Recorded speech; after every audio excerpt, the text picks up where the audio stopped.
Kalau ingin hidup mudah di dunia ini, mudah dan pasti ada saja yang memberi, yang mengasihi. Seperti orang jahat pun datang ke tempat ibadah, ia meminta-minta. Itu sebenarnya ia meminta kepada setan. Kenapa? Walaupun ia menyebut nama Tuhannya dan dia tidak tahu dan dia kikir atas kejahatan pribadinya, meminta-minta, bahwasanya itu adalah sifat tidak terpuji. Jadi kalau sifat tidak terpuji berarti itu setan.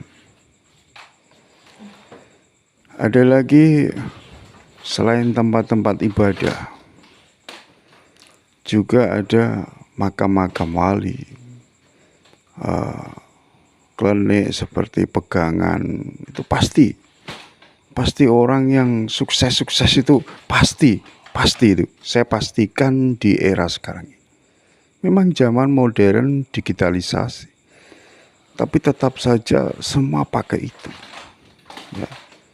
Jangankan bakul sapi, gitu, tengkulak sapi, tengkulak sayur, dan tetek seluruhnya, ya, itu pakai semua. Jangan menghindar dari realita ini. Ini benar-benar real fakta, gitu loh. Jadi the facto. Ada juga pengusaha-pengusaha besar itu kalau nggak pakai, semua pakai, ya. Tinggal kalian percaya tidaknya. Syarat-syaratnya sama saja. Kalian harus menyenangkan setan-setan itu. Dengan apa? Kalian seperti berpuasa. Berpuasa tujuannya itu banyak.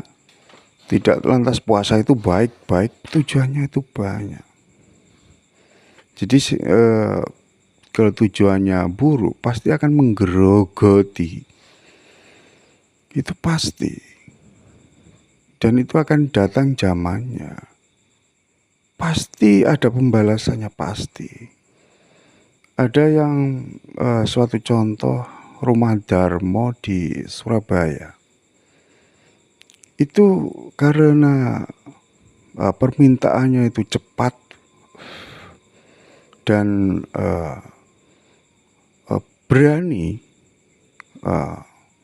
untuk menyembah setan itu, syaratnya itu berani benar.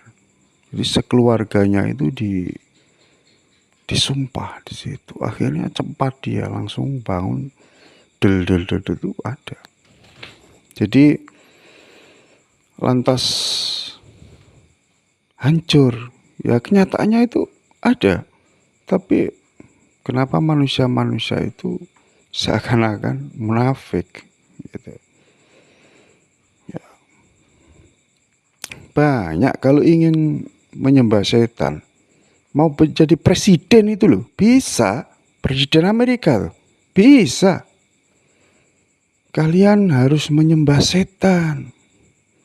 Itu suatu kepastian hukum kodrat dunia. Ya, dan hanya umat Muhammad, ya, makhluk Tuhan yang dimuliakan, itu mereka adalah orang-orang fakir. Mereka kalah. Maka akhir zaman akan dibalik. Ya, saya katakan ini adalah ilmu yang sangat dalam. Ilmu yang sangat dalam membuka aib iblis, ya, membuka aib iblis. jika dunia ini dihancurkan, maka yang susah itu siapa? Iblis. Dia tidak punya teman. Maka kalau ada datang hari kiamat, iblis itu sangat gusar sekali. Bingung, serba minta ampun-ampun. Padahal dia tidak dimatikan. Tidak dimatikan.